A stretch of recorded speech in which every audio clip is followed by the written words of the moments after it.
I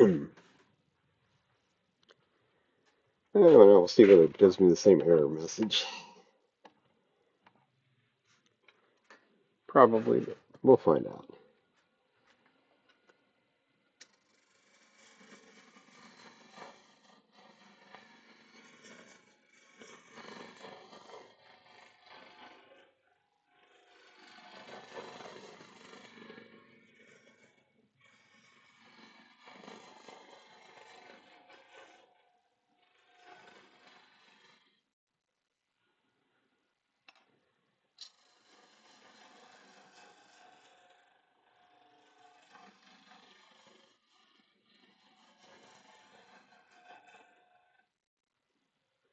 It doesn't feel like it's still around there. Nope. A little flat spot yet. Not really going to worry about that because we got to do a whole lot of shaping, so that's close enough. Being round. Got a little bark inclusion there.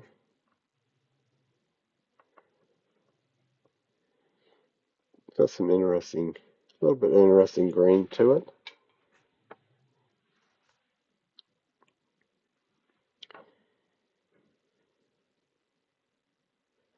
And now we have to figure out which is the bottom, which is the top. I think we're going to make this the bottom. Hopefully our curve gets rid of that. Hopefully. Oh, not the camera silly.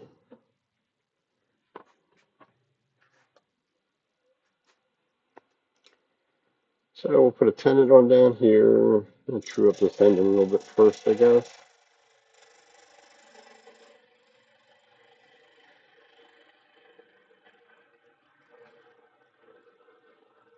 Just using a parting tool just to get it cleaned up a bit so we can put a nice tendon on it.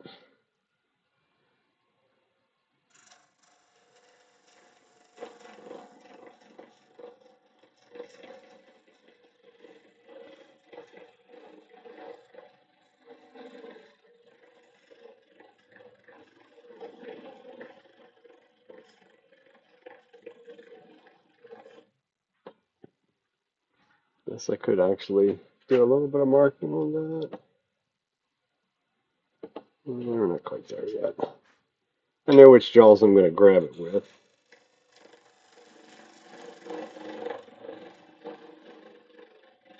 Not really worried about it being a perfect size tendon either because it's going to go away eventually. But I still want a nice secure grip.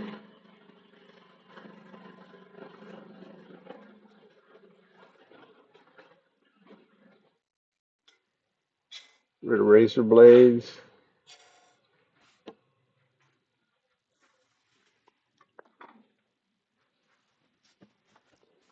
By the way, I don't like using the spindle roughing gadget. Chips go right up in my face. In this case, it's right in under my chin and down my shirt. I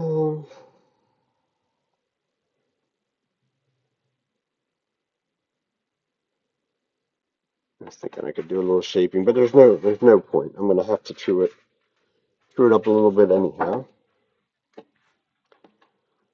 We'll just get it out from between centers. Put our chuck on, then we'll go back in between centers on the chuck.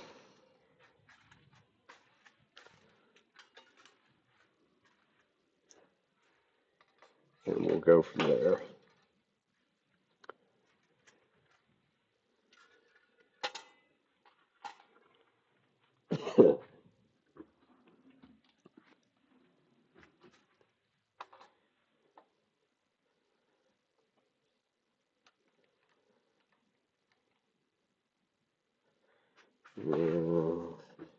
Don't get distracted while you're doing things on a chuck.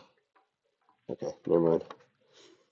I got another set of jaws for the VM100, but it's considerably smaller than what they'll grip.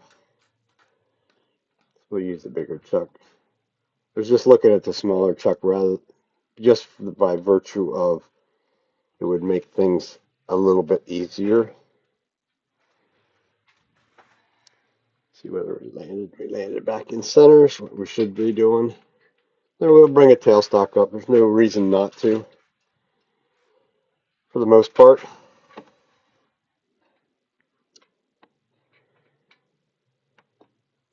So we're to be in fairly close. And while we're at it, we're just going to keep on going with our spin the roughing guides a little bit. I think before I go any further, we're going to go over. Oh, I didn't look at that. Let's see what it looks like. Reasonable. I'm going to go give it a sharpen quick. I did not sharpen anything before I started tonight, so we may have a little bit more of that to do tonight. Take your face shield off because it'll be right in your view. I don't really need it to grind a tool.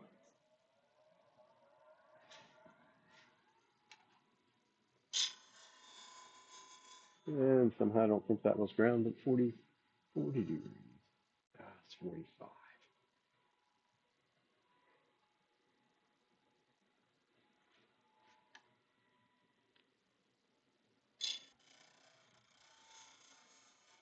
Or thereabouts. Would not recommend doing that with the traditional one-way grinding setup.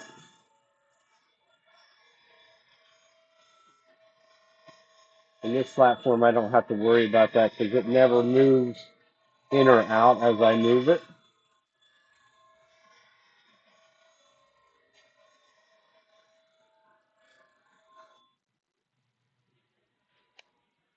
So that is an advantage of it. Wherever I pivot at, it stays the same distance away from the wheel at all times, which is why I like it. Okay, change something. We're going to slow the speed down. We're going to speed back up to whatever we're comfortable with, within reason. It has a little bit of vibration yet. It's probably because it's a little bit out of round at this point. So we're going to make it round first. One simple little cut across.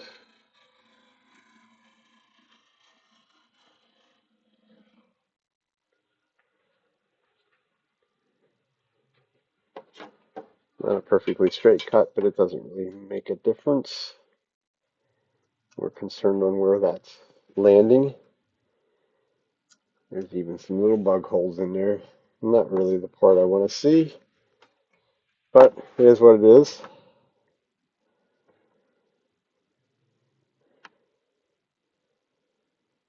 So, sort of go in rule of thirds on something like this. So 6, I mean, no. Go there, 2 1/4. That's not enough.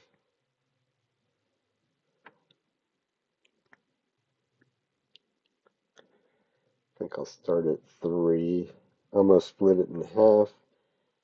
That's probably not what we'll end up with, but it's going to give me a place to start. That's where I'm going to start to make the curve down into the neck, and then we'll adjust from there.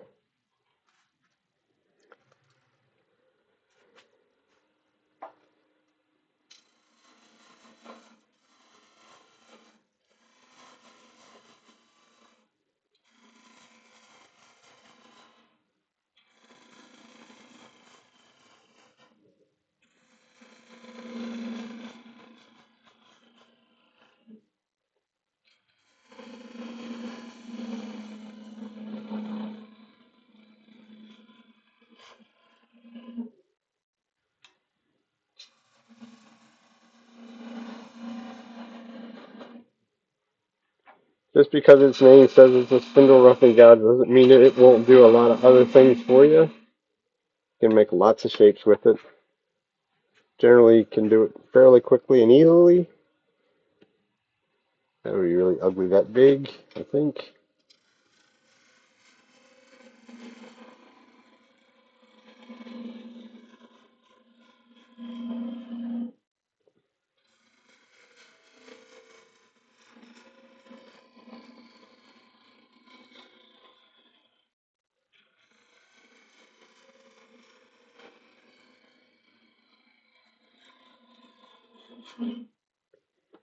Always helps if you can teach yourself to look up at the horizon.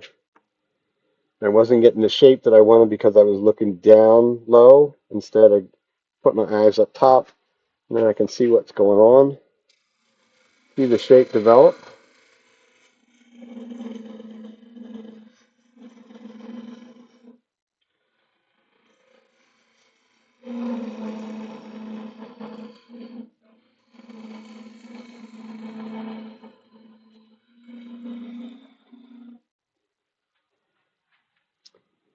Okay, it's getting semi closer. I think from here we'll just switch over to the bowl gouges.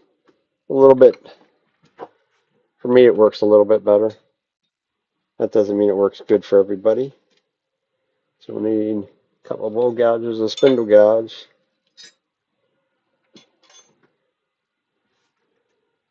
Because we're still sort of in the roughing stages, so to speak. Certainly not the finished shape. I may have made it, since I did what I did, it might be too tall.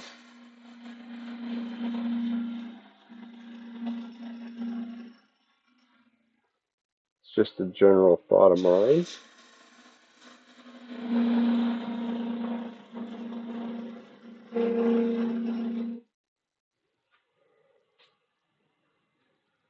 So that's probably still too big. Just going to get rid of the razor blade edge out here right off the bat. Gives me a better view of what I'm doing.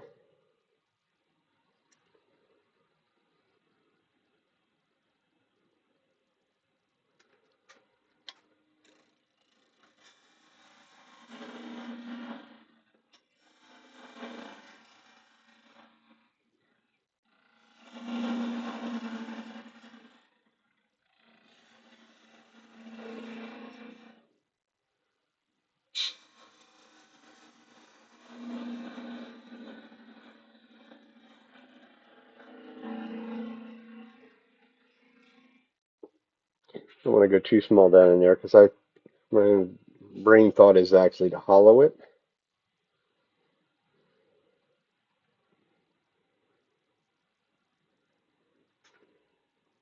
Which I'll need about 1.25 inch hole.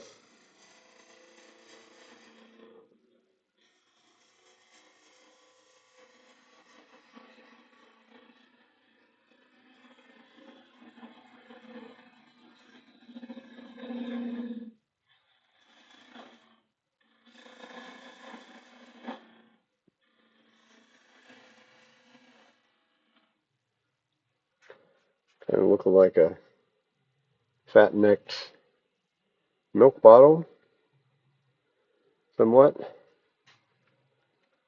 So, I can use my trusty pencil, and it's going to give me about a slightly less than an inch or 2 inches down there.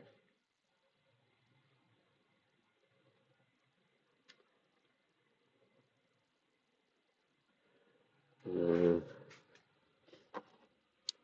brain's not working overly well tonight. Let's go down here. We know it's going to finish down in here somewhere. I'll make a couple V cuts down in here so I know where it's going to go.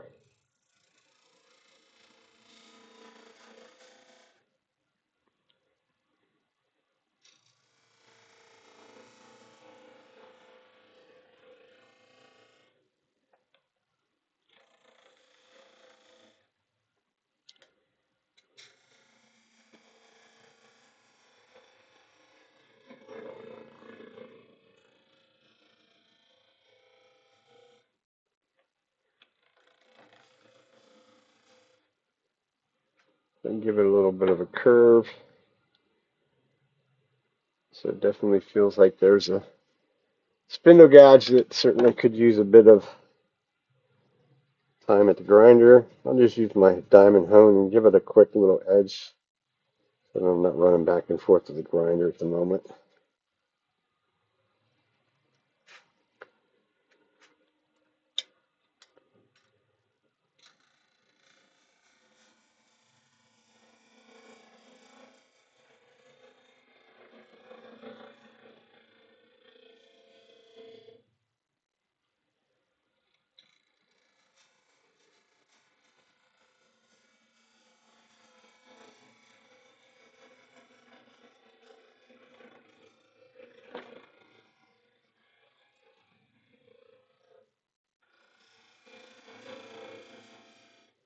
Spindle gouge did not like to take a big cut, so I had to back off a little bit. Take less of a cut so that it cuts the way it should. Into the corner.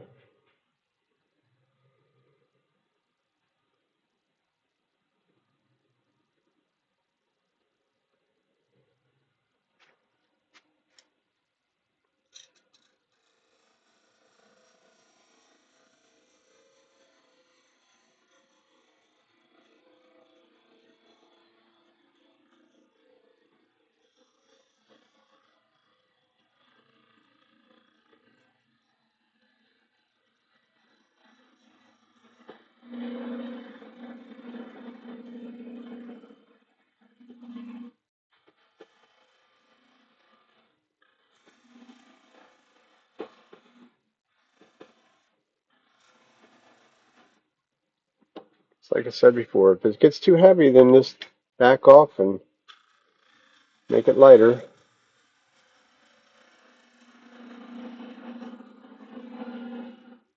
Rather than trying to force it.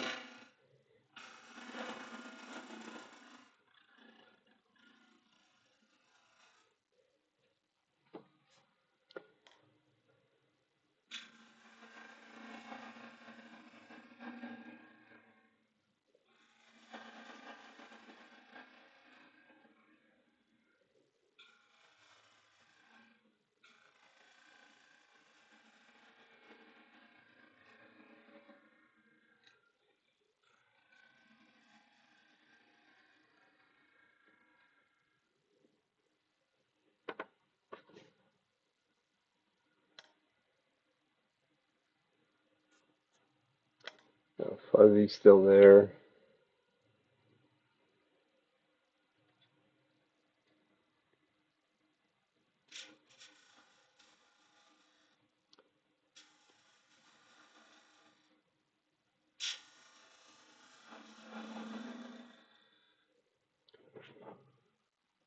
And still looks too big.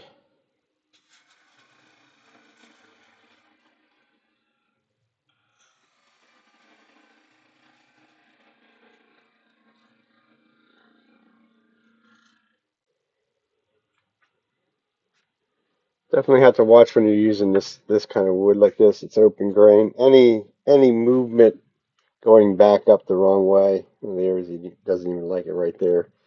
It'll start to chip it out very quickly.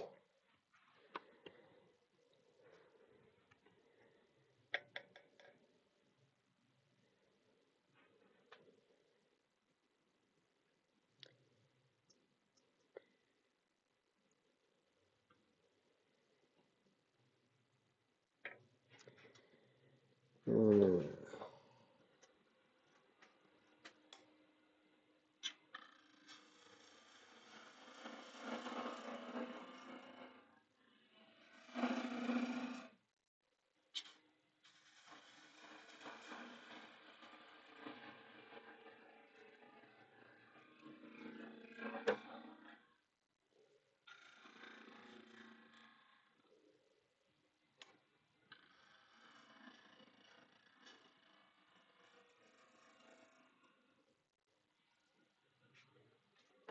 Still feels like it chipped it.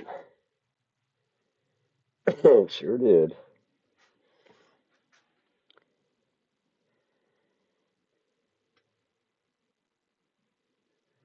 I think I'm sort of liking the shape a little bit. I think the bottom end of it needs a little attention.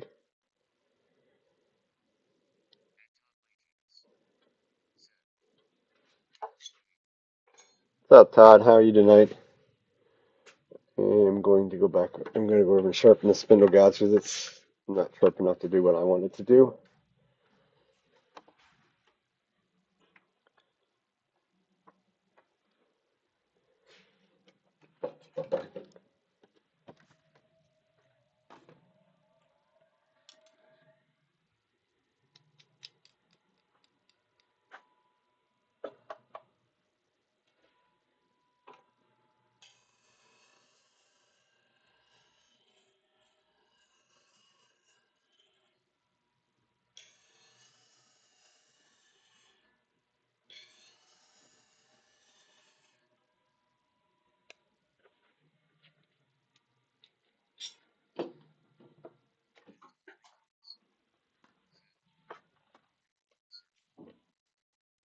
Oh, not too bad. Wife ended up with a cold, so that means yours truly has a bit of a cold. So yeah, it's been a bit of a challenge this week, but we're getting through it. Lovely hackberry. Got all kind of places. This, I don't know. This stuff's kind of a pain in the ass in some ways.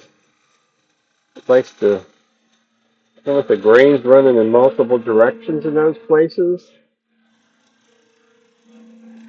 and they're really having trouble with it doing a bowl.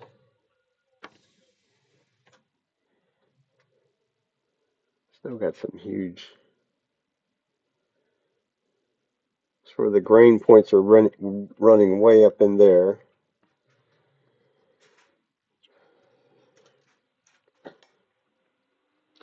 That would not be the kind of sanding I want to do.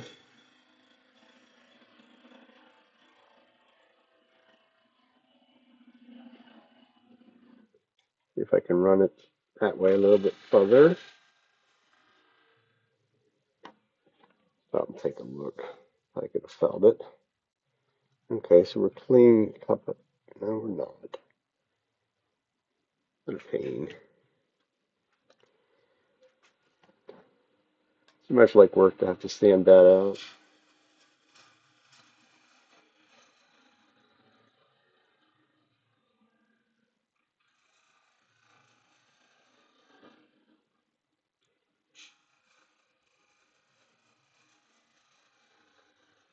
Try and take little bites. See if we can get rid of it.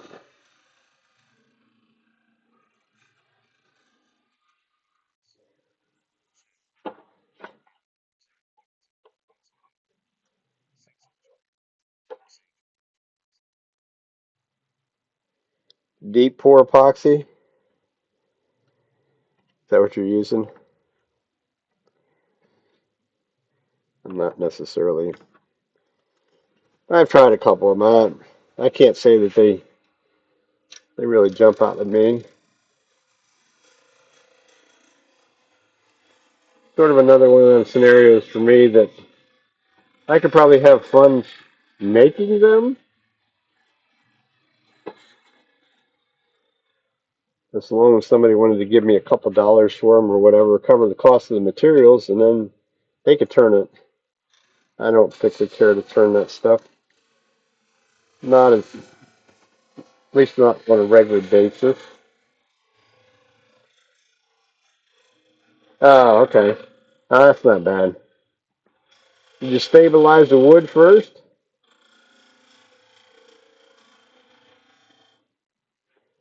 Answer that's probably no.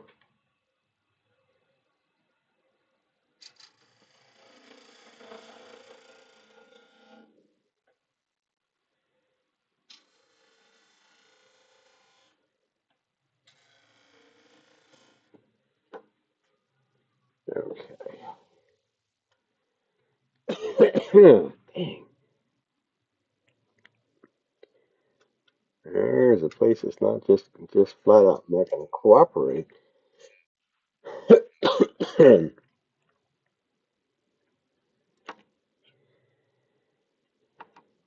Well, that could cause you an aggravation because the wood, as the wood moves, you'll spend the time to make a nice shape and a nice finish on something, and then as the humidity and everything else changes, you may end up in places you'll be able to feel the difference between the resin and the wood.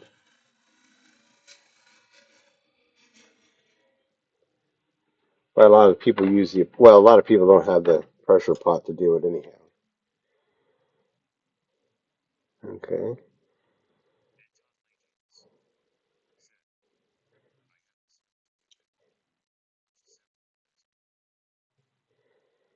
Yeah. Well, I have too. Um, but getting away with it and actually be able to put your fingers on something and feel it after the fact is a little different.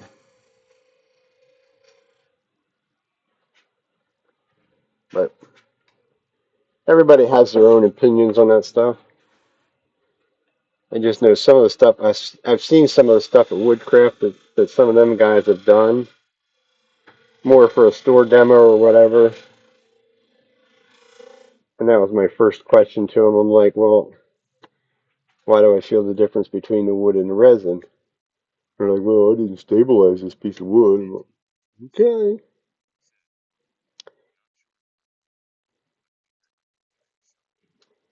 It's a mess. Well, I don't mind on the Alumilite.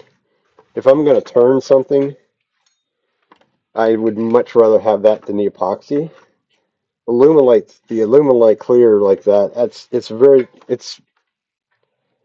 forgiving. It's not chippy unless you get really aggressive with it.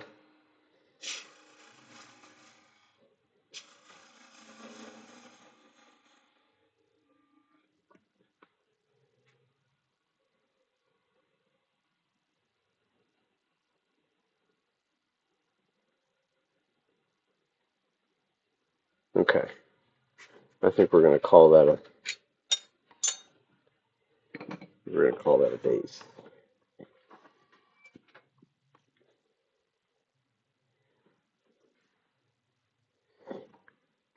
And it's sort of a like everything else. It's kind of an expensive adventure to do it. Some of it, um, as you very well know, it's not a cheap venture. It's definitely not a cheap venture to get started in it.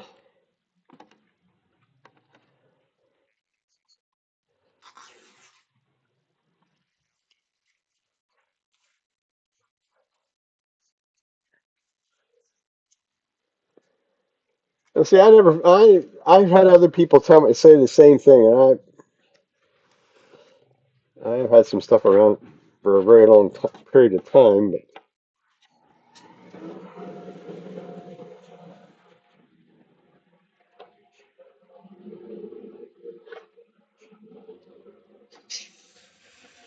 oh yeah, yeah, every holiday they want to run some sort of sales on that stuff, which is good for you and I, or good for you. It doesn't really affect me because the woodcraft store where I teach at, they have it. So if I wanted, I could go get it right there at a very reasonable kind of price. I think I never bought any, but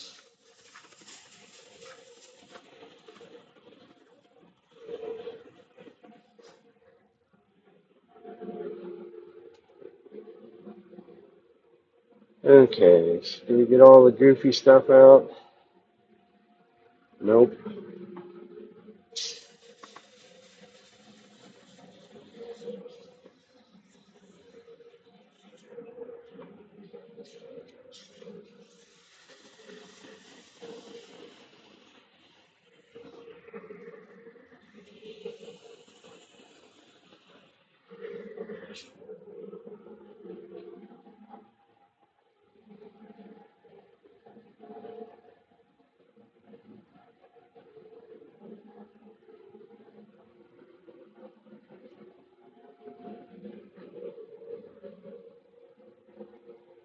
I think that's gonna work.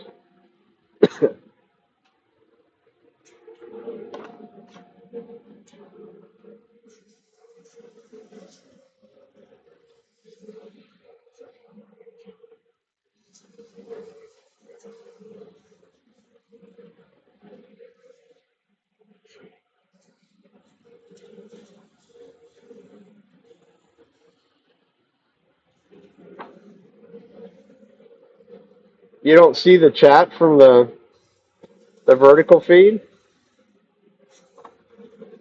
Yeah. We were having that discussion last week too. I had no idea. I see them both.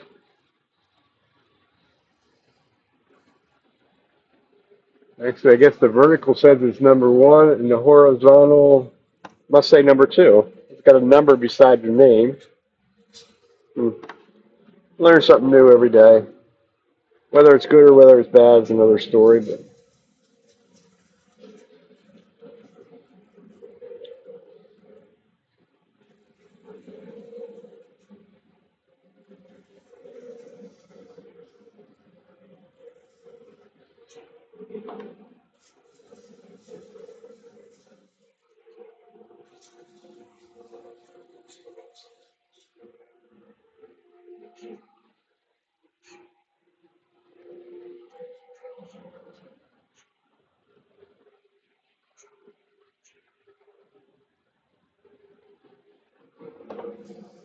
I am. I'm hearing both chats. But he probably can't see the chat, is what I'm getting out of that.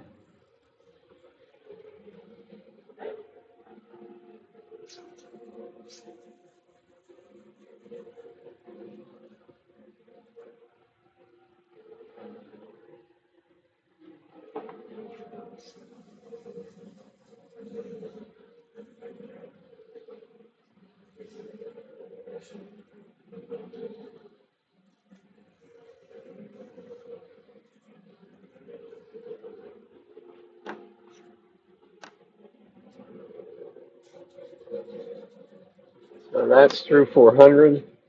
Go with the grain a little bit. There's a couple little places here. I'm not sure whether they're little wormholes or what they are.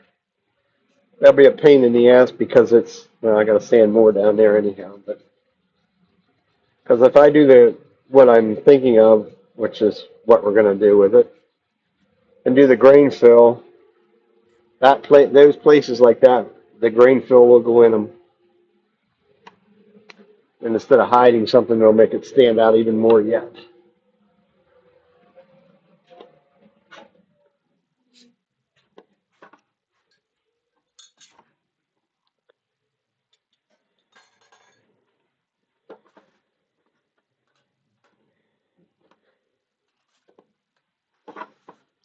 So the boring part.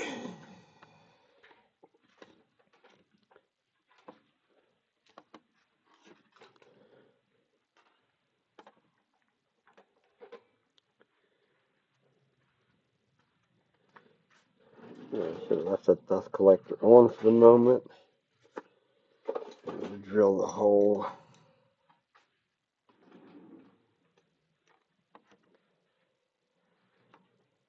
With my lovely 1 1/16 peppermill drill bit that is seriously not sharp.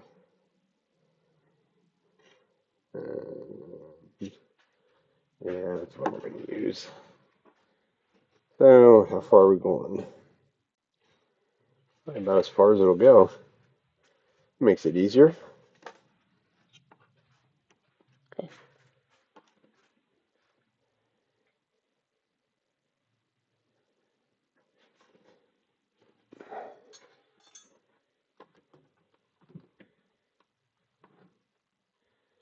And if I got that set right, yes. Imagine that.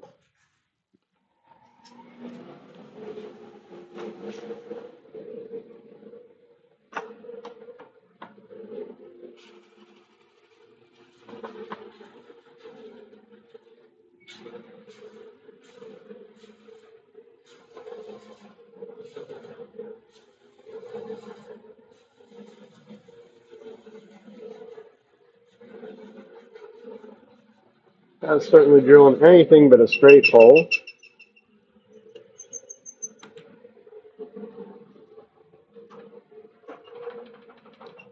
That really don't matter.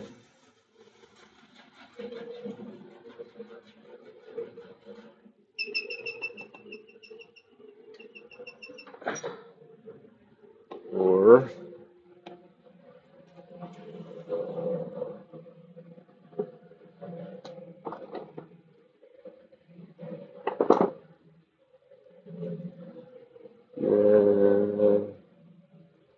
I have a couple big twist drill bits, but they're not big enough to go down further than that. I guess we'll just keep on grinning and bearing through it.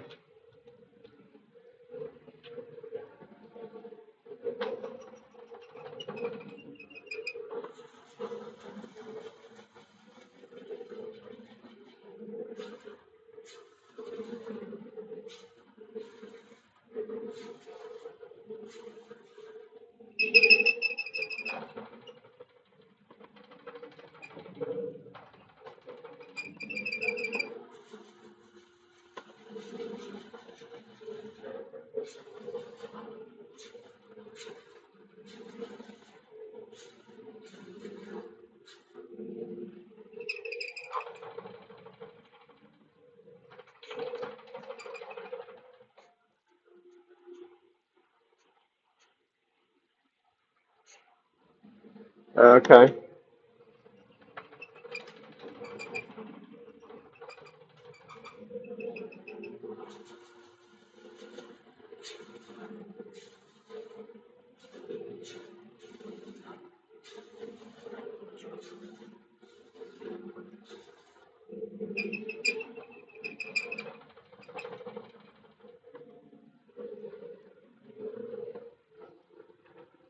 Don't touch the drill bit. Would be a bit on the warm side.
Todd, did you get any of them bad storms that we got around last night? We got hammered up in this area. At least some areas did. A whole bunch of people were out of power.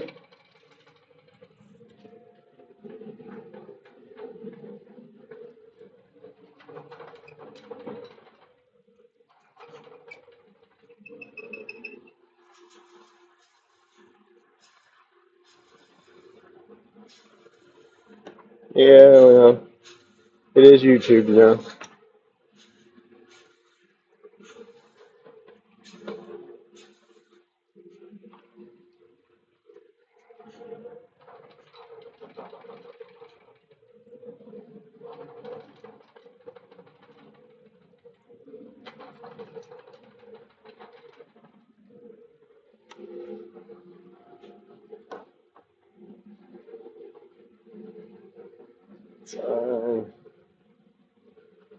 Yeah. Whole way down to the drill chuck.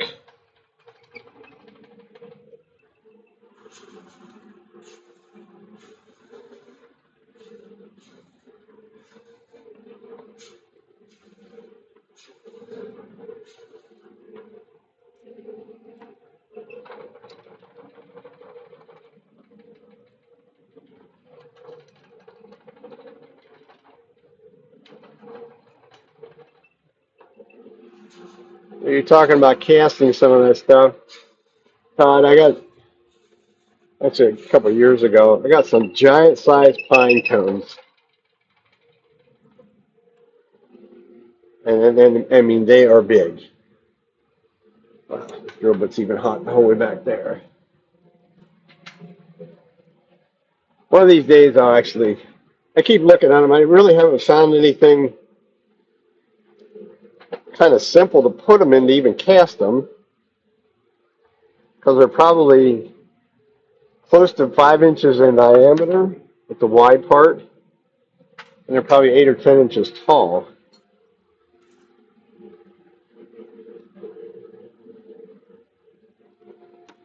Okay. I thought they would look kind of neat, but another one of them kind of projects that never got off the ground.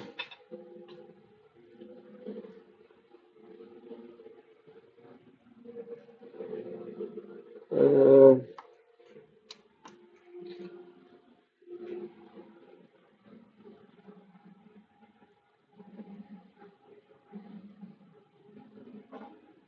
yeah, my son-in-law's father found some of them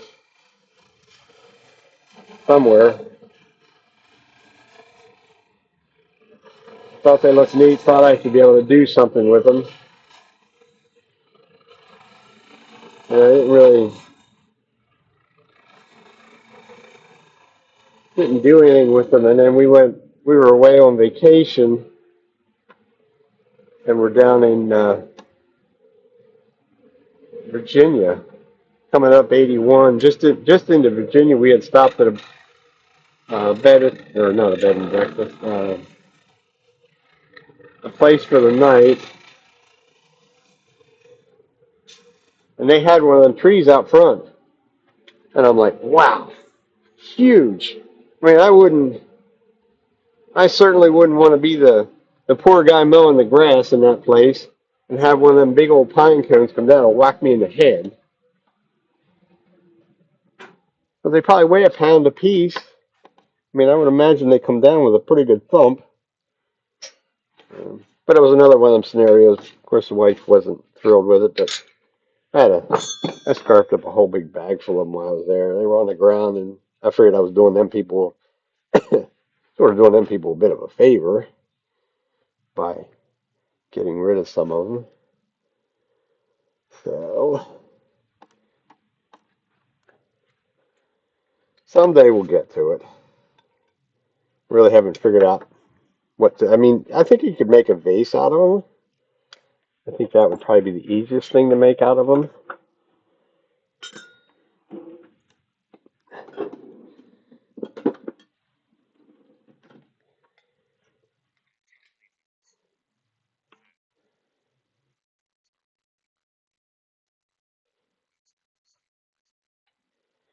No, them you don't. I've done it both ways. I've done some other small stuff with them. I couldn't. Some people, I think, would tell you, yes, you need to stabilize them. I could not see a difference between the ones that were stabilized and the ones that weren't. And I did them in the clear slow as well. No epoxy there. I couldn't. There's not enough material for them to move. I mean, they have to be dry. You can put them in the toaster oven or whatever and dry them a little bit, but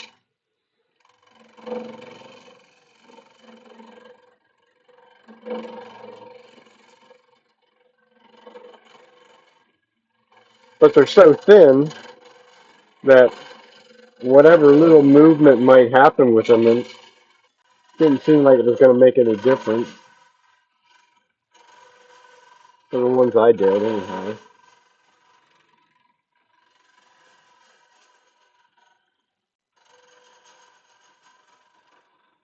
And something like that, if you want to stabilize them, you don't really even need you don't even really need to put them in a vacuum chamber. You could just put them in the cactus juice or whoever's you might want to use and just leave them in there for a couple days. They did it that way too, and I'm like, it didn't seem to make any difference. Yeah. Other people told me that too, that you could do the same thing with wood. And I'm like, well, wood's a whole lot different than a pine cone. I mean, the pine cone, there's not much there to start with.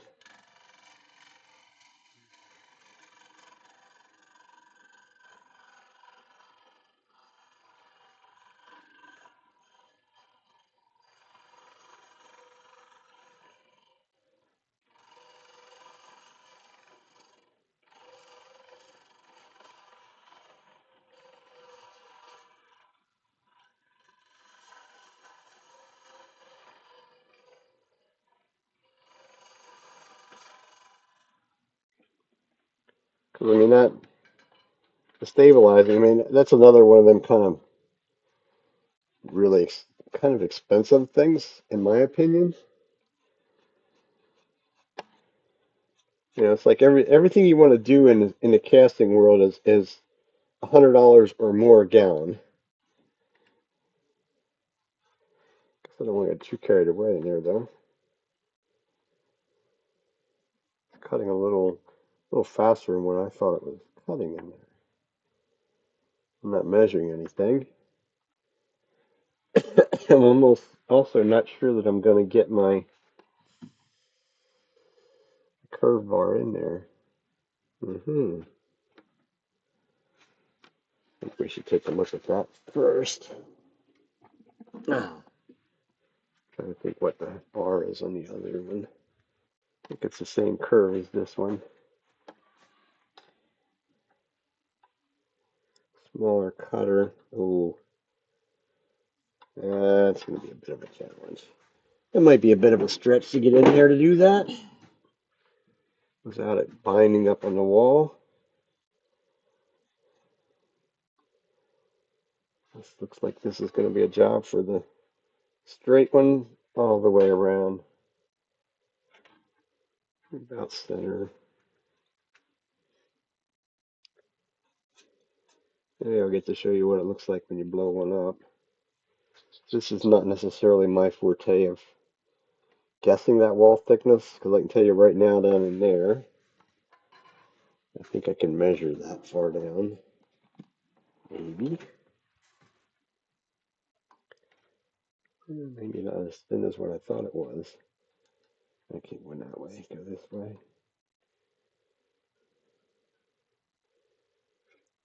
Up close to the neck, we're about 3/8 of an inch. Does fatten out pretty quickly going away from it. So that's a plus. Really just after taking a little bit of weight off of it. That's my opinion on them.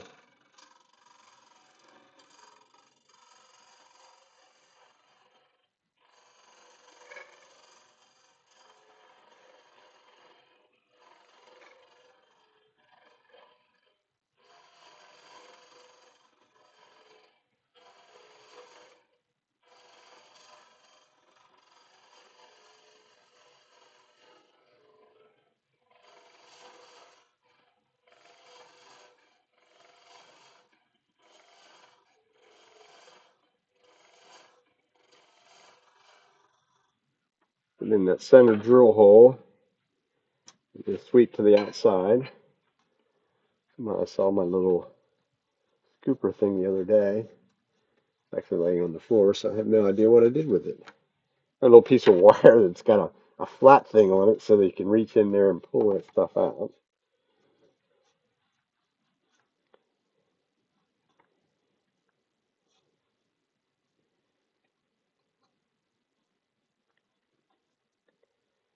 It's even halfway decent smoothness. Down about the length of my finger. So I run into the wall. So we're about halfway there. Of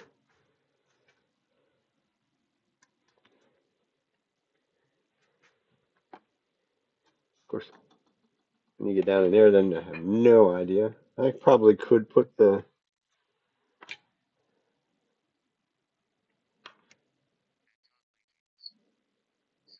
yeah.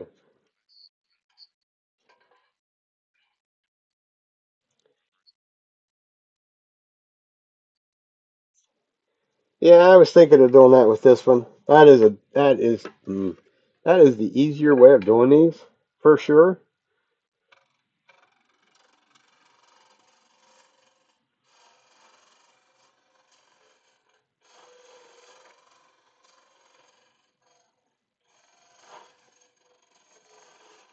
If you use the same material, just cut the plug off the bottom of the piece you're doing, then it grain matches, or at least it's the same color and all that.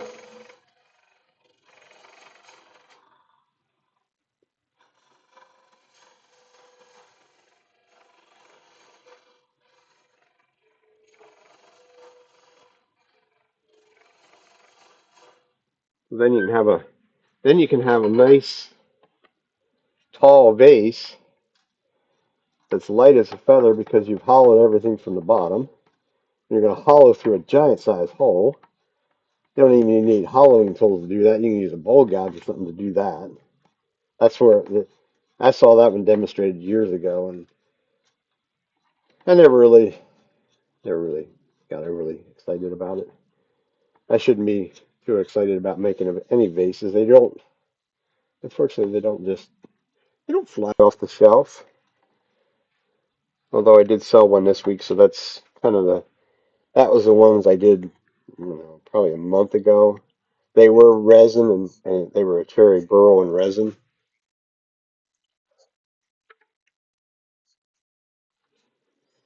Yeah, well, this is what I use as a Trent Boss. These are a 5/8 inch bar. I don't have a problem. And it's actually on a shorter handle than what it should be. It's, according to Trent, you can easily go down there 8 or 9 inches before you run into trouble, as long as you're gentle, not trying to take giant sized bites at one time.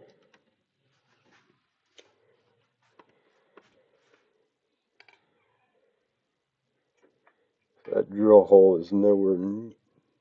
Hmm. Huh. I didn't get to the bottom of that drill hole. Huh. Isn't that nice?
The wonders doing any of this hollowing is the fact that everything just stays inside.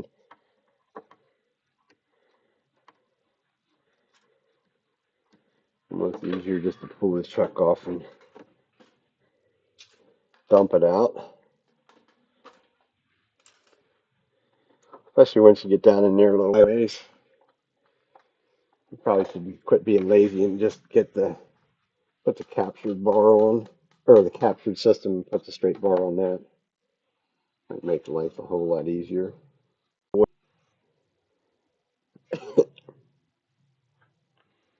But we're getting there.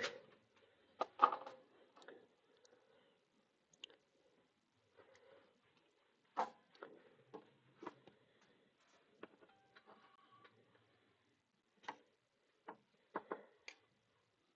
trying to figure out what I'm treating on the center line. Doesn't necessarily feel as though I am.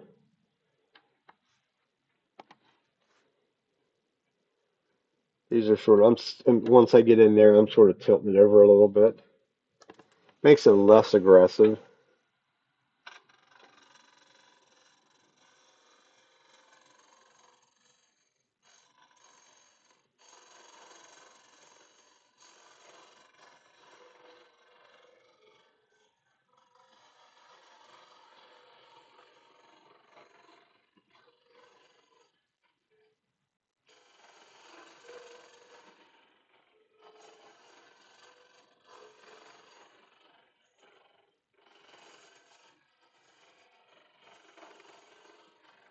I get rid of the last of my really wobbly drill holes down in there.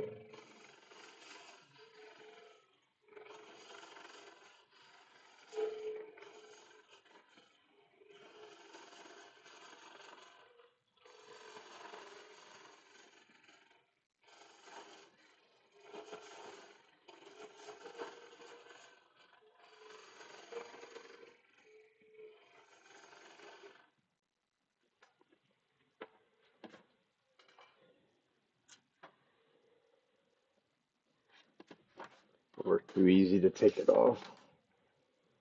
There's a mountain of chips in there. Quite a large handful that come out. If I turn it up right, it's almost half that vessel is full of chips.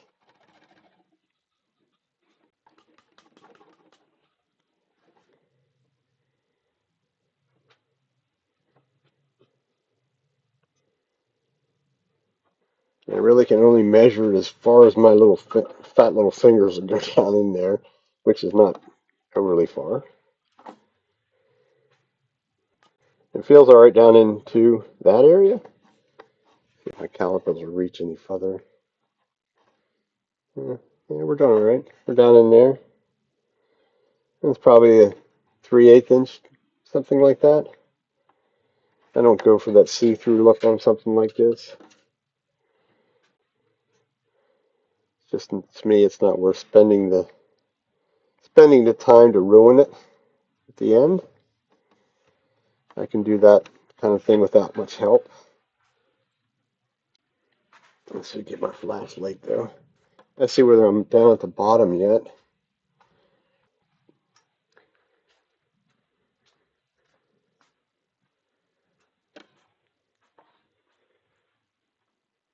Yeah, I got another 3/4 of an inch before I hit the bottom of my drill hole yet.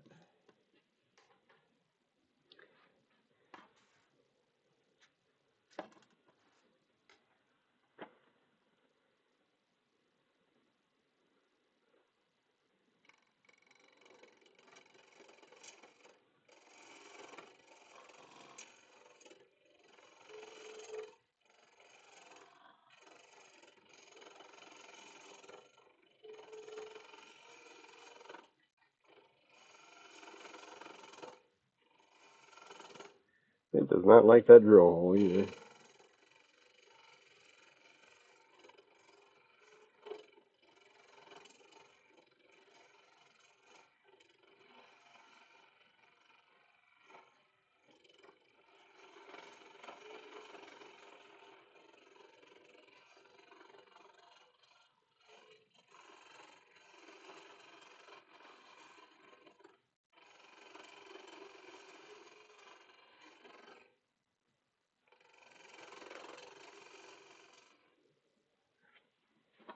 Mm-hmm. Okay.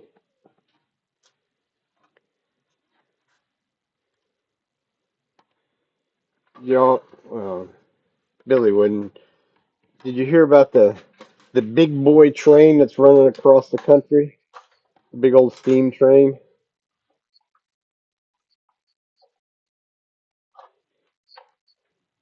Well, that never helps.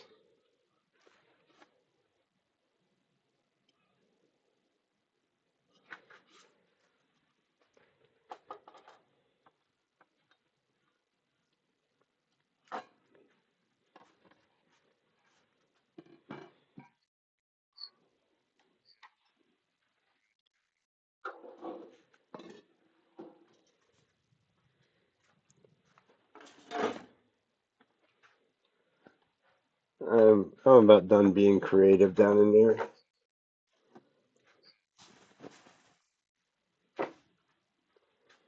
Well, I guess that's gonna be my adventure at least a couple days this week. The wife has the fascination with going to see this train that's coming in our area. I think Tuesday, Wednesday, maybe. So she wants to go see it. So that's gonna be the big adventure. You know what? When that's captured, I can get in there. I think we're gonna start with the straight one now, rather than that.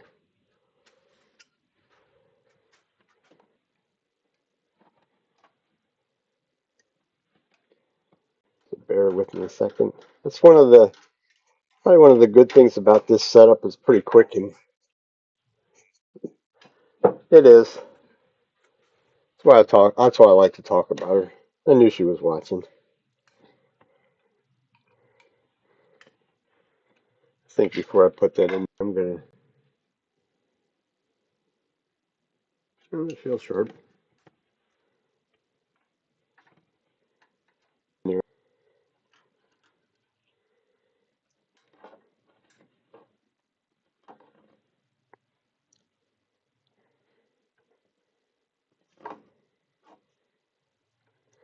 Get the slide in just far enough, pretty much just far enough so that I can put this. You can put a handle on the opposite end, on the back end of it.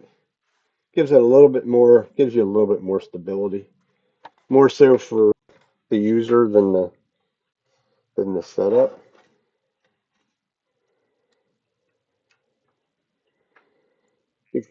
little bit more control.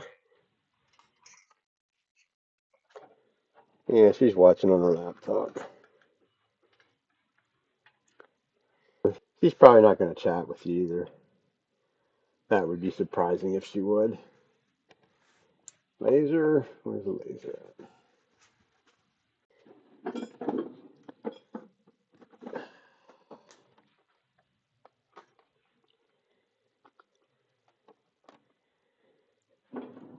We were dumb enough today to, I shouldn't say dumb enough, we were energetic enough today to actually go and shoot.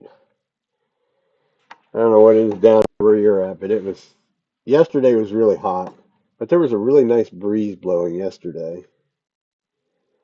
I think I'm going to have to move that back a bit. I'm running out of adjustment on my laser. But yesterday there was a breeze. Today it was like dead calm and humid. Like sweating your.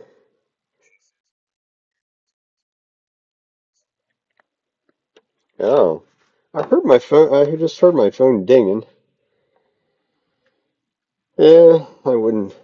Like I said, there was a bunch of people around here. We weren't one of them, but there's a whole lot of people that were out of power last night. Where do we set that at? Move it over a little bit more that way. Maybe a little bit more that way. So that's according to the gauge, that's a quarter. We'll see what it looks like inside.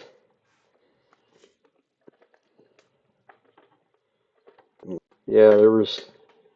I guess even today, earlier today, there was still plenty of people without power around our area.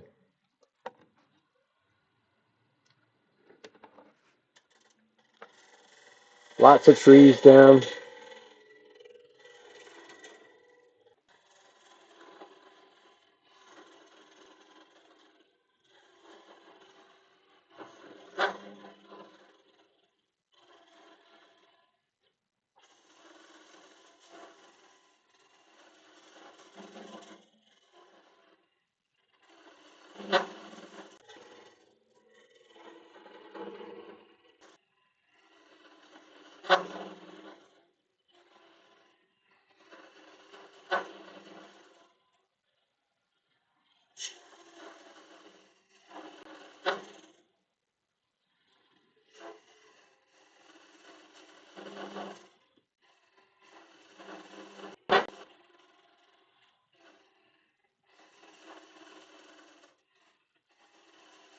This will actually make it faster to do, because I won't be guessing no more.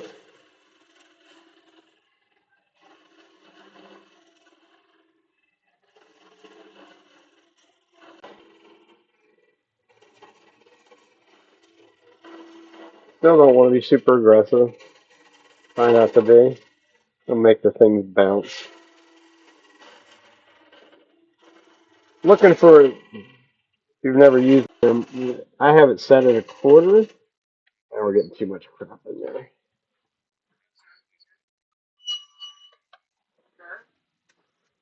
Linda?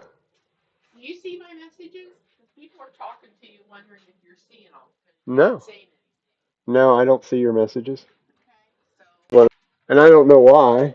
I see Todd. Todd's on vertical. But Billy was talking.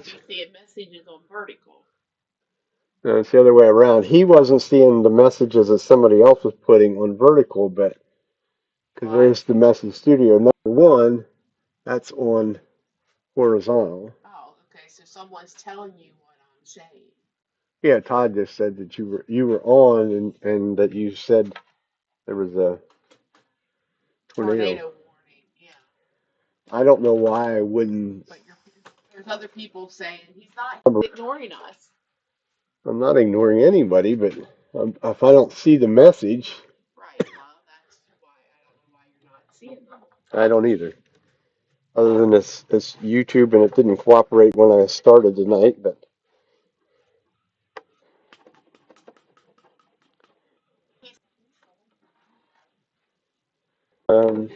Here. Do you want them black? Do you want them black on the inside? Okay.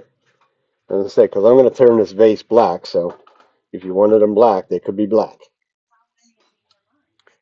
The two that I handed you.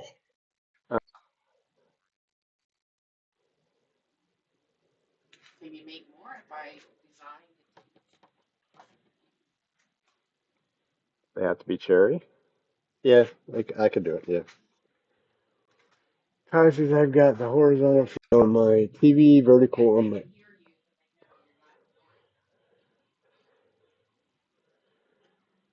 I don't know. I don't know why I'm not seeing or hearing the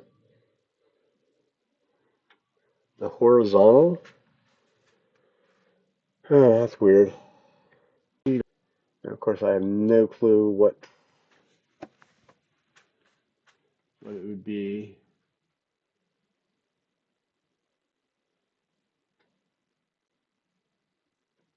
I don't even see them on the speech. The speech chat program actually shows them as well, and I don't see them.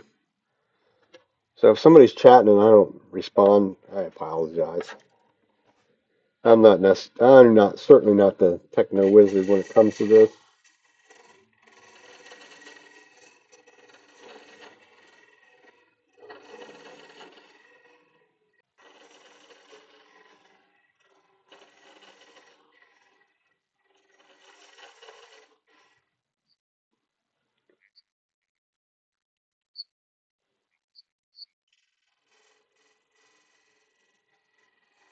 But there's people chatting with you on the horizontal. That's weird.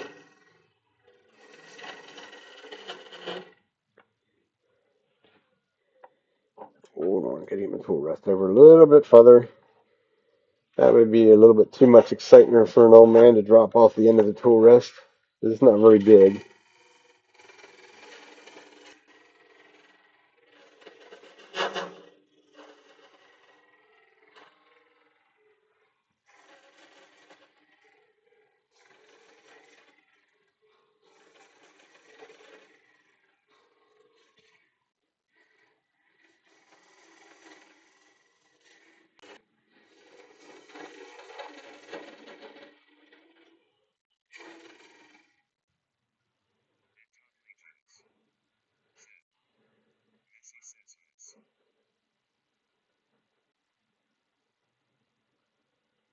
Huh. I don't know. I have no idea.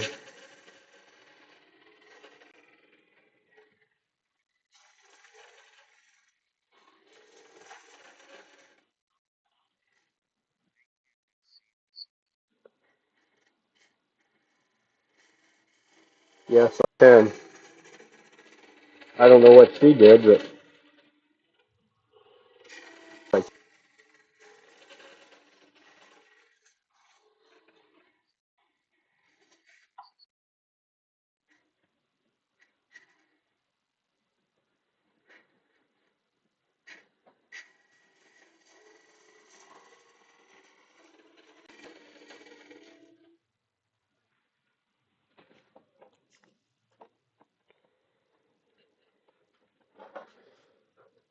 somehow or another, this cutter is not hitting dead center. Oh.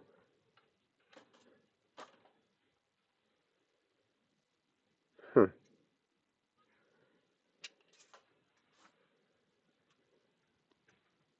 Yeah, now you got my curiosity. Not that I have a clue why. Come back here, mouse. Emojis. Create a poll. No.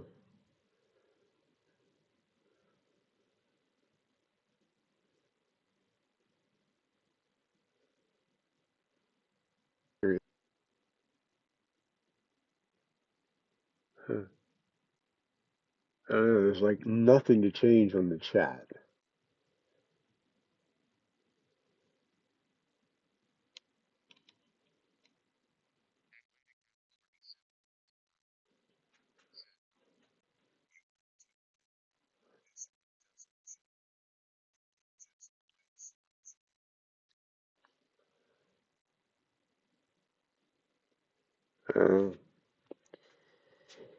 Like I say, it didn't cooperate when I started. Gave me this error message that there's two things trying to use it or something or other, and I actually had to quit and restarted it a different way. And nothing surprises me on this. I really just need to eliminate the horizontal feed and just do it vertical for a while, or vice versa.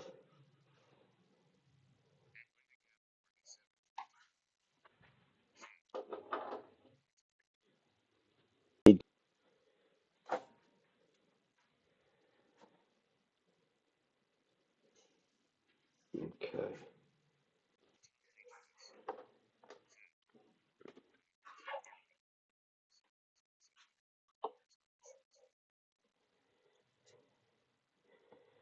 Yeah, you said that last week, and I didn't. She had me doing things that I shouldn't have been doing this week, as in buying a new truck for one. So that kind of sucked up a little bit more time this week than one anticipated. I wanted to look at that because I'm sure the way this is set up in OBS, that's the primary feed. I think is still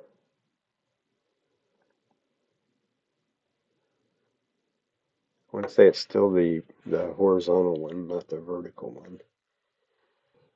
Okay, so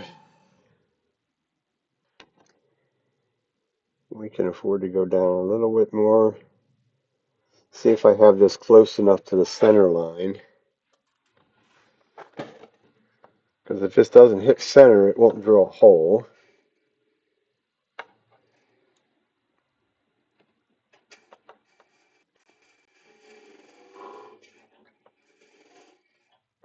I'll leave a stupid cone in the middle.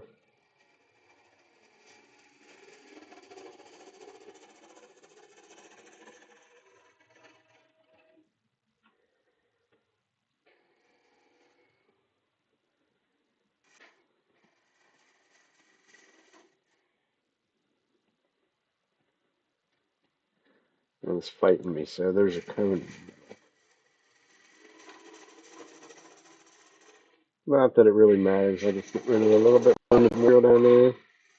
To me, these should be a little heavy on the bottom anyhow.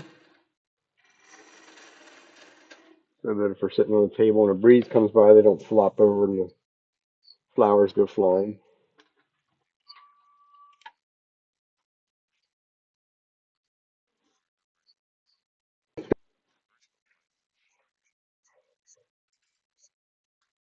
Right. Yeah, well, I don't know. I haven't been getting the views, so I do have to spend some time and look and see what I've done to do something wrong.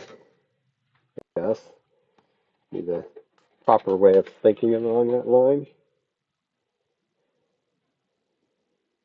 Yes, there's a tiny little cone in the center. I'm not gonna worry with it though. I think we're gonna call that hollowed enough.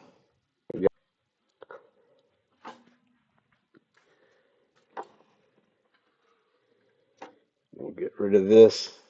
We don't need that anymore.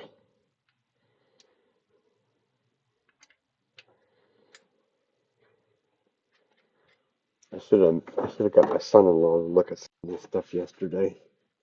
I was feeding him lunch. I made him do some work to figure out what's going on.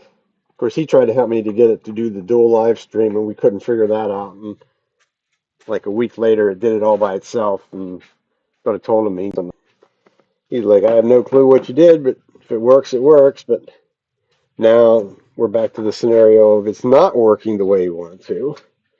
So now where do you go with it? Okay, so we're going to stand that down in there a little ways, as much as far as we can, safely, put it that way. Is this one small enough? Yeah, should be. Very simple to sand this stuff, as far as I'm concerned. Simple piece of dowel rod. I'm gonna try the smaller one first. Trick is to remember which way to put the sandpaper in and turn it so that when it touches the piece of wood that it doesn't fly out, unroll and go flopping all over the place. But I'm very good at.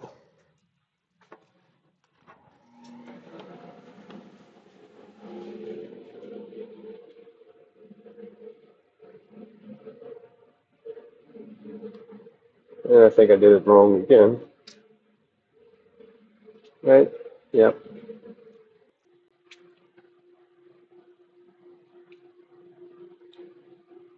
Third time will be the charm.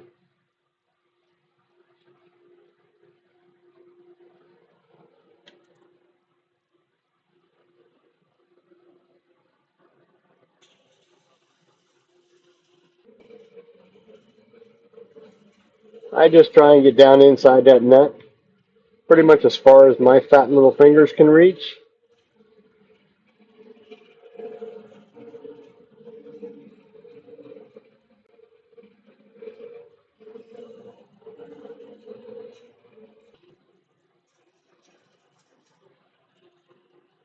Most of the people that do a lot of hollow forms don't do any sanding inside of them.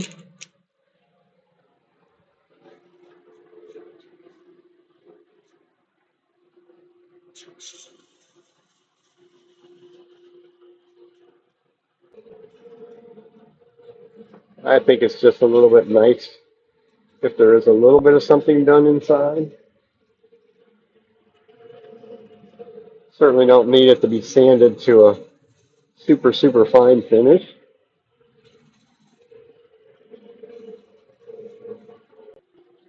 I think that was, I'm going to say that's 120.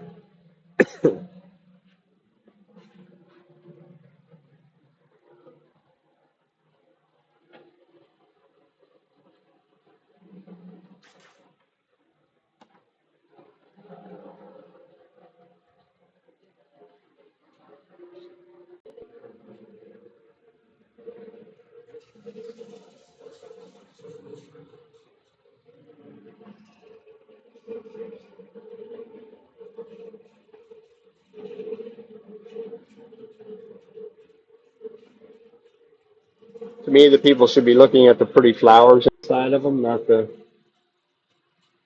where they have scratches and things like that on the inside.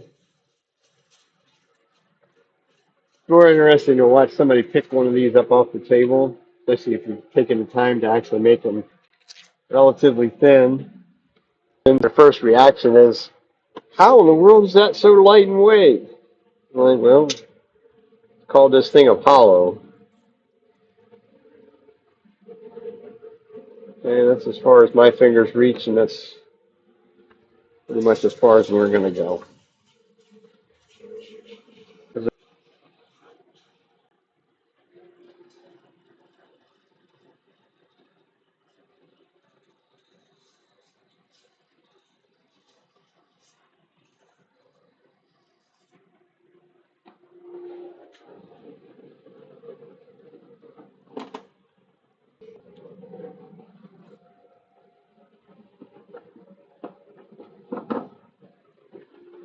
Okay, so this neck part, though, to me, that should be sanded nice and smooth. So that part, at least as far as what my finger will reach, is going to get sanded with a little bit of 220, a little bit of 320, even though I may scuff it up when I do the next step. Hopefully not.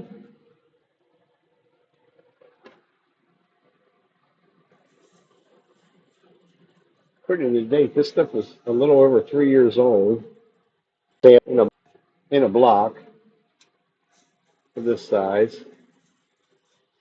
Well, with hollowing it on the inside, there was plenty of moisture still in there, which is not real surprising, but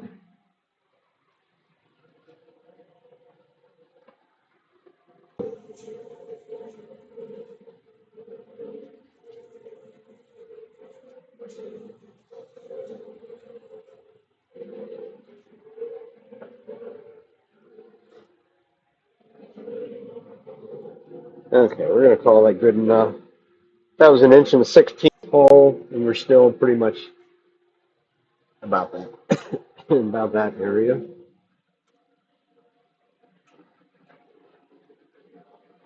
Switch chucks.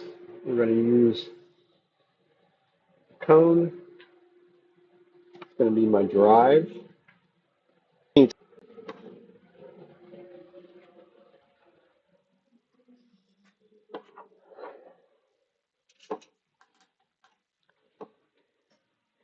So we'll literally go back between centers. That little bit of a ring that I left down there is going to go away into the, it's going to be turned into the piece.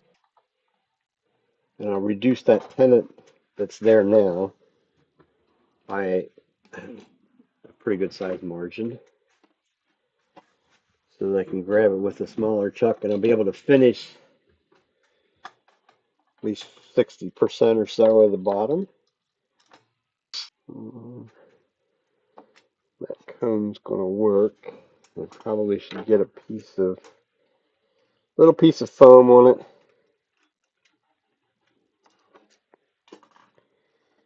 just so that it doesn't booger things up.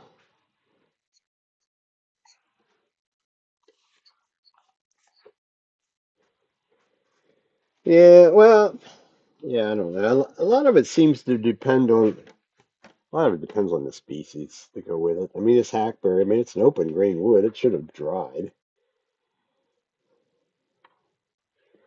And it's in a good place for it to dry. But, I mean, I think the outside, especially since I go through the wrong halfway. I mean, I think even at this stage right now, I could finish that with the super glue, and I don't think it would give me any real big issues, which is always a telltale sign of moisture. As soon as I would touch any of this finishing super glue to it, it would instantly set up if it had any real amount of moisture in it. I'm having a hard time keeping track of one simple little piece of foam. That back. This foam might cause me more aggravation than what it might be worth. We'll see. Since it's on a cone, it wants to bunch up a bit in places. All right. Oh, evidently I didn't find the center point.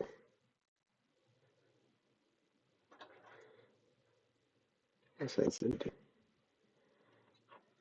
Okay, foam.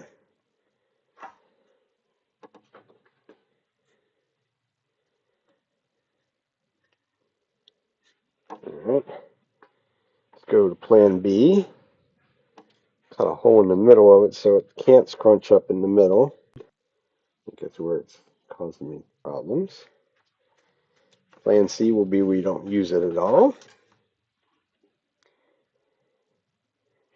Uh, Semi looks better. I definitely don't want it to be as far off as what it was. Although it is. Obviously that wasn't the hole.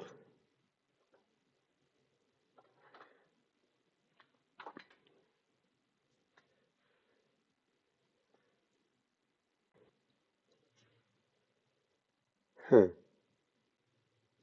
That's just rude. Evidently when it bounced at one point, it bounced out of that hole.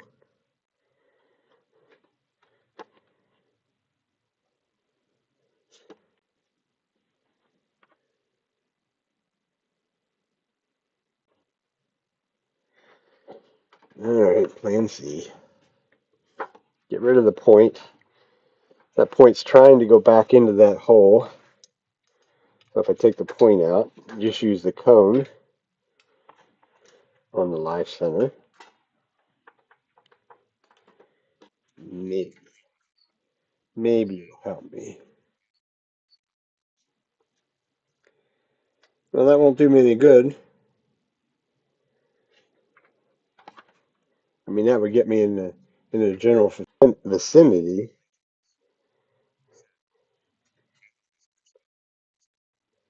This is hackberry.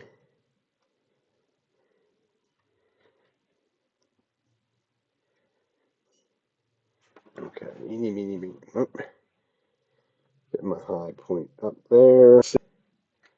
Drop down a bit. I'm not worried about it being running perfectly true. It's kind of hard to tell because there's a flat spot on it. Well, I mean, I can recut down in that area. It's not necessarily the end of the world.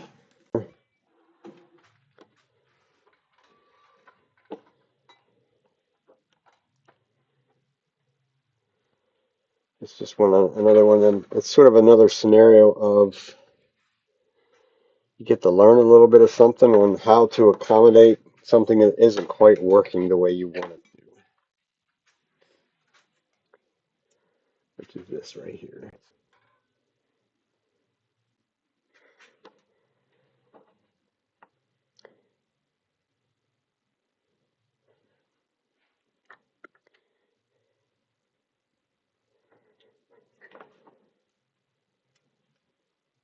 Oh, by George, I think I caught it that time. I think that's going to be good enough. As long as it got enough pressure on it, definitely slow down. Oh, yes.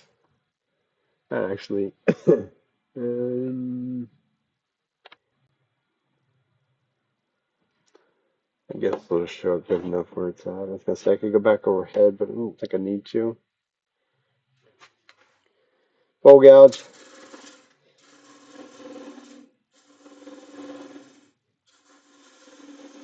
Nice little bite.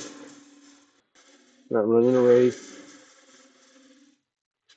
by any means.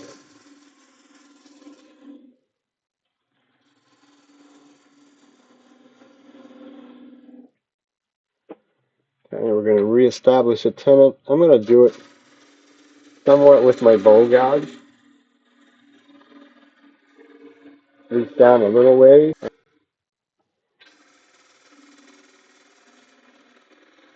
And then I'll probably just clean it up from there. I could clean it up with the spindle gouge easier than I can with the bow gouge for sure. Which is what we'll do. We still have a line above there, so we know that has to go away. I don't need a very big tenon down here. All I'm going to do is grab a hold of it so I can spray this black. Okay, so that's our bottom. Go a little bit above that line.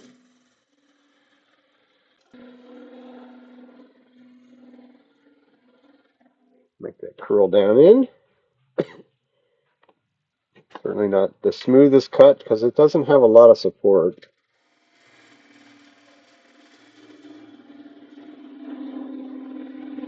A little undercut.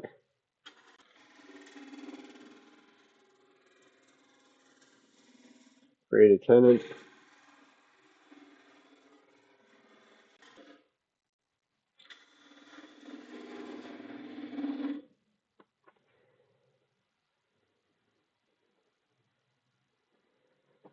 Tenon actually can even be smaller than what it is. The BM100, which is what I'll use to grab that, really only needs about 1.25 to 1 3/8. So the more I can do now,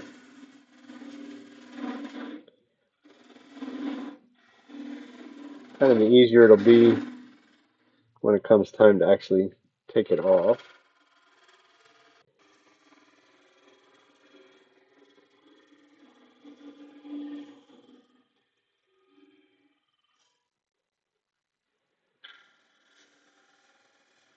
And make sure I get a nice clean cut. End grain. Can't stand end grain. We're going to give ourselves a, once we come back to this eventually, and give it only one place that it can land on that base of that live center. I went right in, right up close to it. Raspberry shouldn't go up. Usually most woods you can just touch that edge without it doing anything interesting. And like I say, it's hackberry. It wants to do everything you don't want it to do.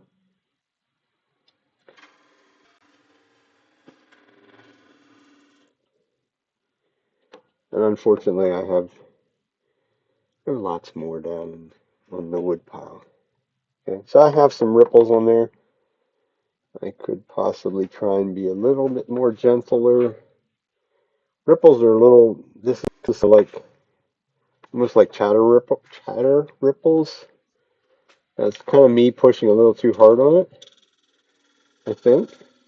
So we'll see if we can get underneath them. It won't take a very big cut to get underneath them.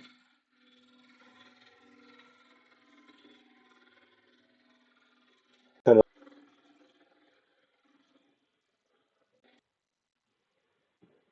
that's a little bit of a ridge up there, but I'm gonna live with that part because I don't want to return this whole area, and that's what it would be if I kept facing that little ridge up in there. I'd be here for the next half an hour and have to resand the whole entire thing. Where this way, I just sand this little bottom part and we're done.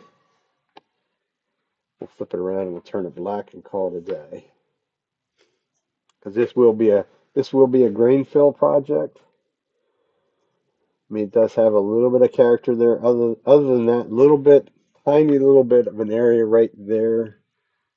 We went back over here to make more sense. Just this tiny little triangle right here would be the only part of this that would even have any remotely character. So I will turn it black and we'll grain fill it. I'll wait till next week to do the grain filling part of it. Tonight we'll just turn it black. There is a lot of big open grain, there's big open areas here, the whole way up through there. The figure, you gotta lose it, so you can't. My view on that is you can't worry about everything. If it had figure the whole way around it or something that it was worthwhile, then that would be okay, and I wouldn't color it or dye it. But it doesn't, so we're not going to get too carried away. Give it a final little sand. Slow it down to sand.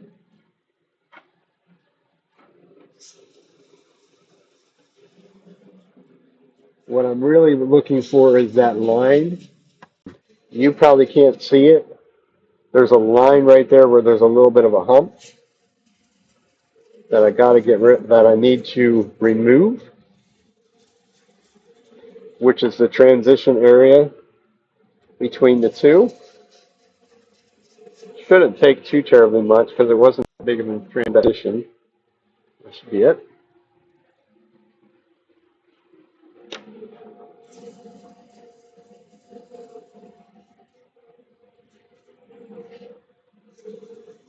And if I stand back up over the areas that I've already done, it doesn't matter. Until they keep going up high enough. And generally when I do something like this, I just continue to go a little bit higher each time, each grip, so that we're sure that we're not having a place where we stopped at.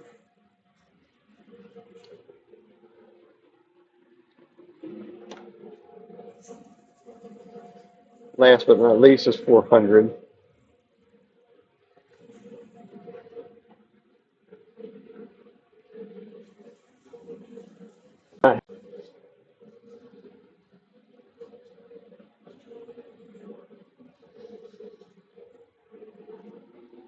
That sort of gives you an idea on how you don't have to bear down on sandpaper for it to do it, because this is spinning towards me. So if I was to bear down, it would throw it back at me. So you can sand on the top going forward. Just have to have a little bit lighter touch.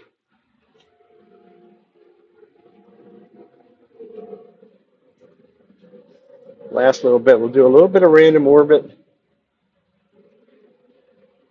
Don't see any visible scratches, but sort of a white colored wood, so it's not gonna show the scratch very well, at least until we put black on it.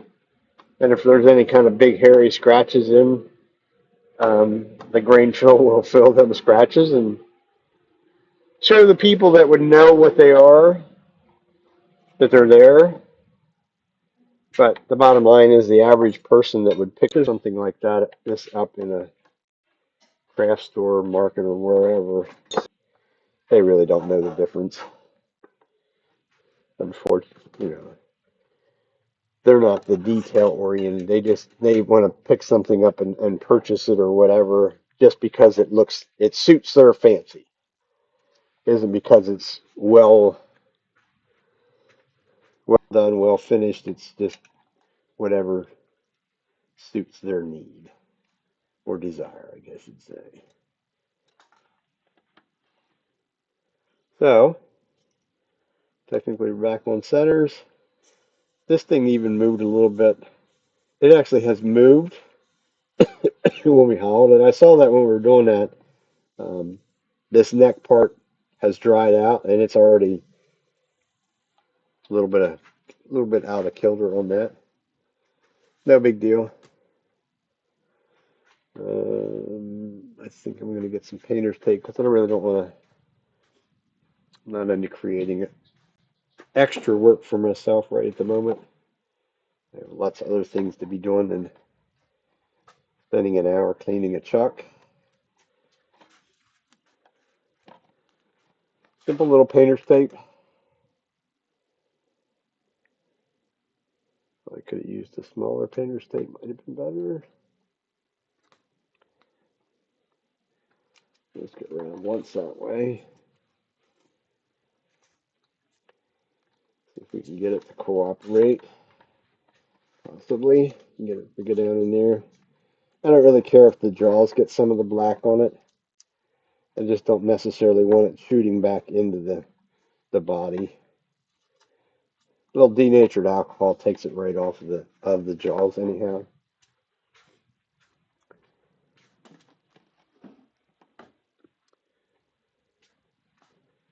So now we'll just use our trusty hairbrush. Wherever I can find the end of the cord.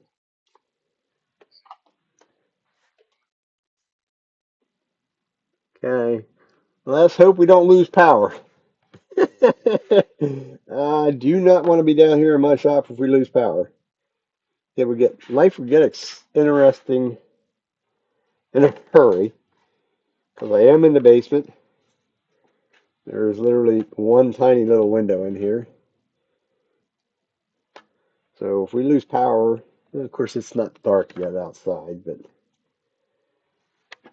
would not necessarily be a grand thing to have. I gotta get some black shellac. Get my gloves.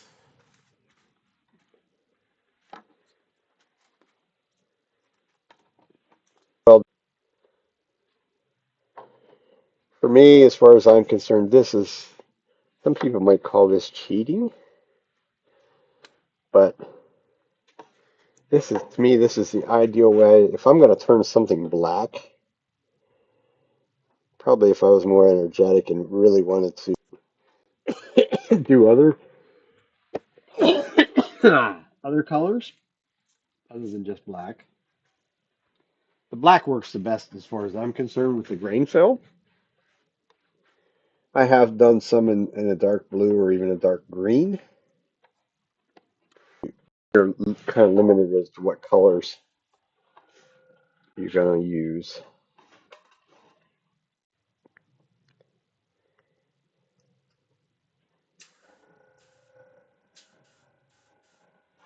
Okay, dust collector comes back on. My towel.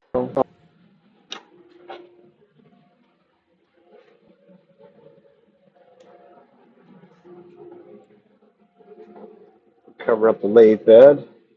Dust collection hose going into a separator, cyclone separator.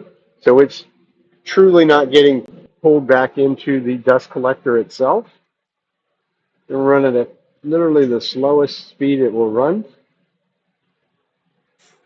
And then we'll put nice light coats. This is shellac, de-waxed shellac. In this case, it really wouldn't matter whether it had the wax in it or not, I don't think. Some of these grain fillers are wax. I just use the de-waxed. Technically, it's Zinsser's seal coat,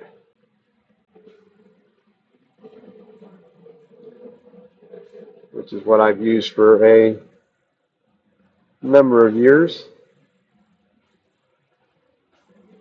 It sprays well. You can brush it on. Let it dry. Let it set up and cure overnight if you're doing a big, like, woodworking project or something like that with it. And it will stand with like 600 grit sandpaper or something like that, 400 or 600, really pretty easily. The key is to get it on nice and light and have no runs.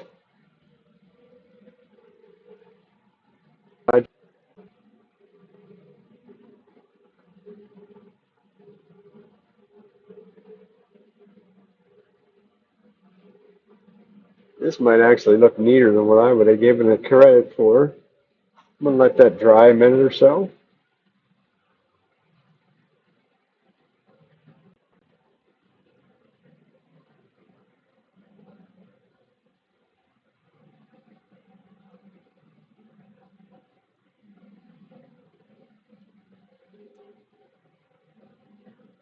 Kind of the key part of this is to get it on. That's also why I don't like to put it on with a rag or something like that. Is you get, I have a tendency to get too much on. What I'm trying to do is seal the top, the hard bits of the grain, and leaving the open pore part unfilled, because that's what we want to do is fill them.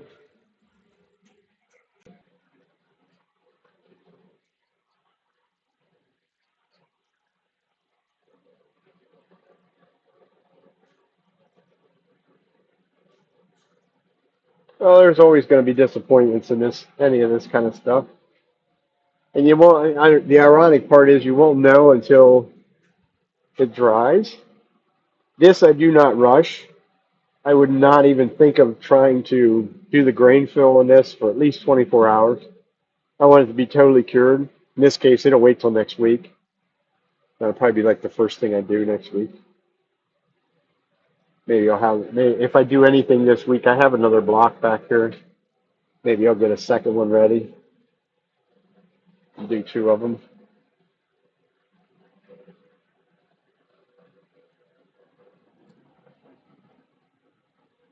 I don't know if let's see if we can get right in. Probably not. It's going to lose what I want to see, what you wanted to see.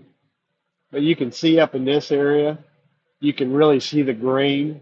The open parts of the grain are really standing out. So hopefully next week, hopefully it'll look like something neat. From there, it's just going to sit. It's going to sit right where it's at. The only thing I have left to do is clean up the airbrush. We're going to call it a day. You don't need to. I don't have a very scientific approach to cleaning my airbrush. I literally will dump that shellac back out, and I will put denatured alcohol in it, and I spray it in my little capturing jug. It's nothing more than a drink container with a hole in it. I'll spray it in there, and the denatured alcohol and all the crap goes to the bottom of it. It's not flying around in the air, so it makes it a little. Well, yeah, it's denatured alcohol. I mean, that's why it goes in that container, and I mean, you saw the size of the container on the airbrush. You're talking about less than an ounce of liquid, and I will spray the entire thing in that. But yeah, yep, yeah. Trust me, if If you like to go take classes in wood turning and have the funds to do it, go out to Las Vegas sometime and take a class with Jimmy Clues. He will teach you all about playing with fire in more ways than one. I do not do any fire in my shop. If I'm going to do something with fire texturing, it's going to be in the great outdoors. Number one, my shop is in the house, so we don't need I don't need the house smelling like a campfire because the boss upstairs would not be happy. I have done it already over in my other spray room, and I think I've only ever done that once or twice. Um, and it's really just it's the same reasoning. Is it stays over there forever. It's like days go by and you can still smell the charred wood. So it's just easier, safer, go outside, do it outside. The only problem is trying to record it or something like that. I did that a while back on one of them pieces that I tried to record it and I don't have I guess you want to call it, I don't necessarily have the talent to be looking at my phone because I was recording it on my phone. I don't have that talent to look through my phone and do the work that I needed to do. So it didn't come out very well. So another day, some other day, I'll make her go out with me and record it or something. But I don't, I don't really have a good setup. This is why you wear gloves too. I just blasted all over my fingers. Yeah.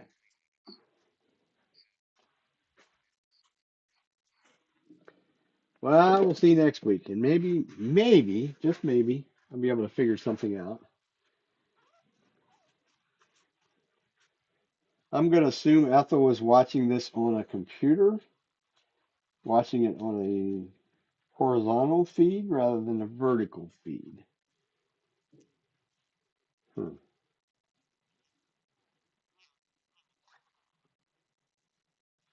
I don't understand.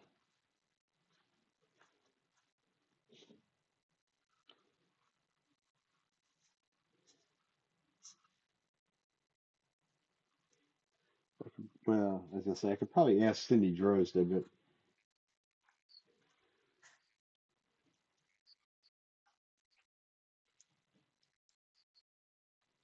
black, just black dye.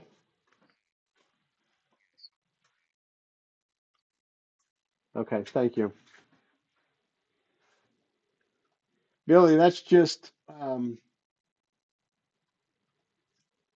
Zinsser seal coat and black dye.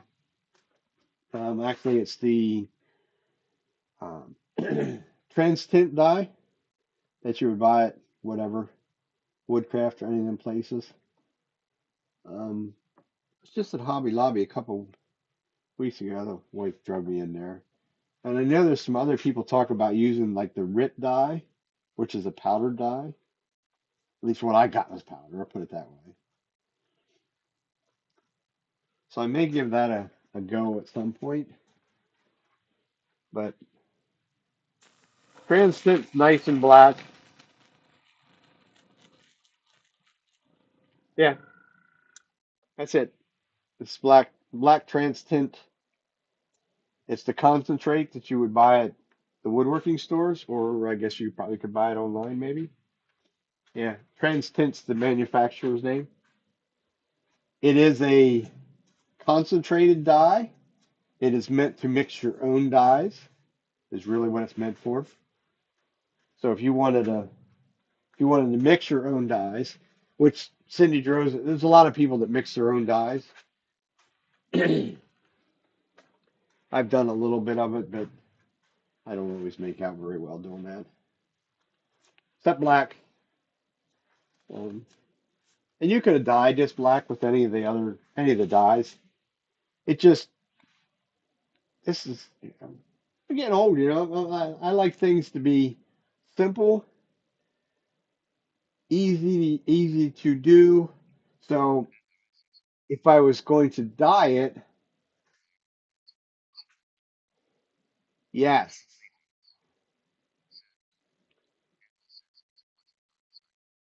Okay.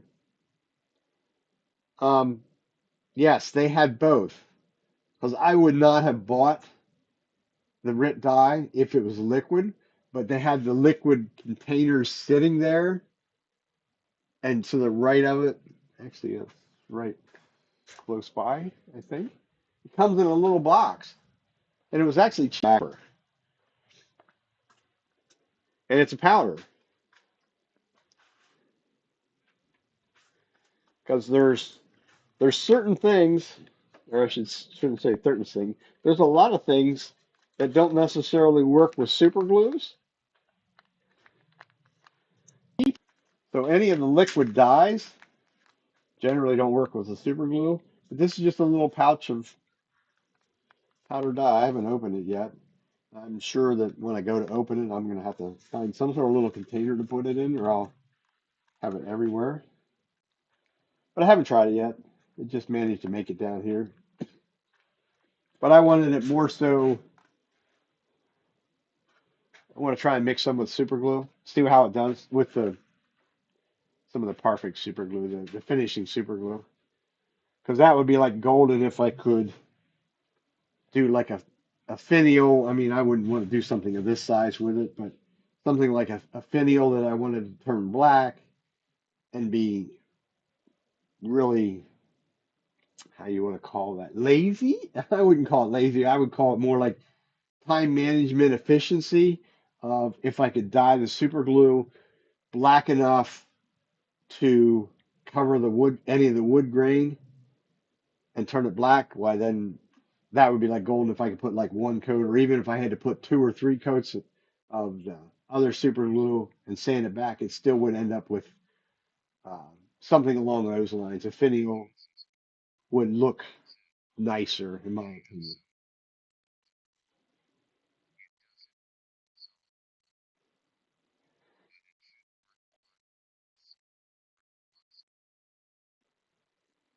Right, it'll work in epoxy. That's epoxy. The epoxies, I haven't found anything that you can put trans tint dye right out of the bottle in that. Trans tint dye doesn't have any. Well, I didn't think it had any alcohol or water in it, but it does. Because if you put a drop of that in super glue, it just immediately sets the super glue off violently, as it matters, matter of fact. The mica powders, but there again, you only need, I mean, that little bag, if that would work, my God, that's probably that might even be a lifetime supply if that's all I was going to use it for.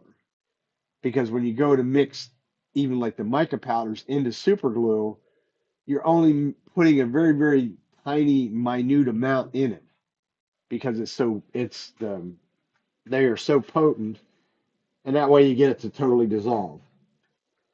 Of course, once again, you're most likely using a super glue that's going to set up quickly, where mine, I would mix that stuff with the 3460, so you have,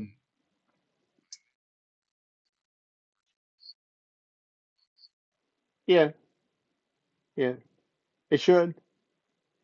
We'll find out eventually.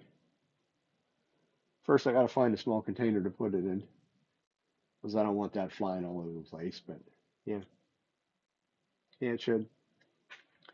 Epoxies don't get too excited about too much of anything except super glue. You didn't know that super glue and epoxy are not friends. Um, doesn't matter whose super glue it is either. They are not friends. Epoxy will not stick to super glue very well, and super glue will not stick to epoxy. It does not. They don't play well together.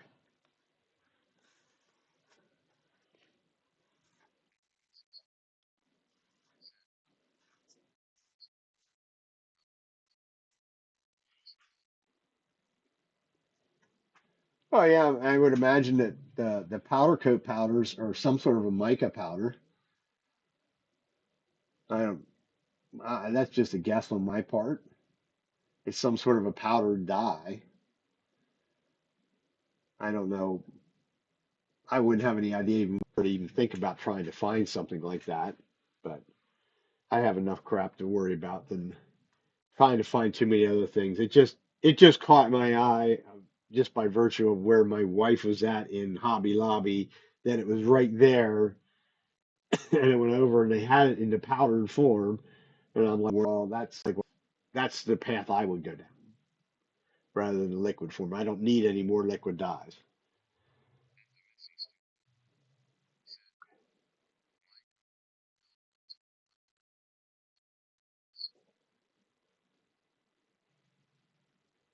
It won't melt. I don't know. Why would you need it to melt it to, why would you try and melt mica powder? I guess that would be my question. I don't, okay, tell me the use that you're using it for to try and get it to melt, I guess you'd say.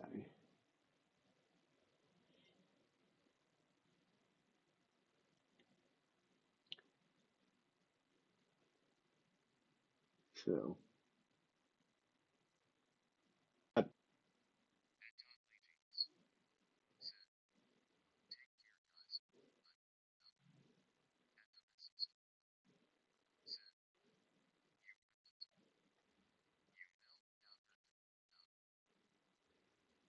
oh, okay. I got you. I got you. All right.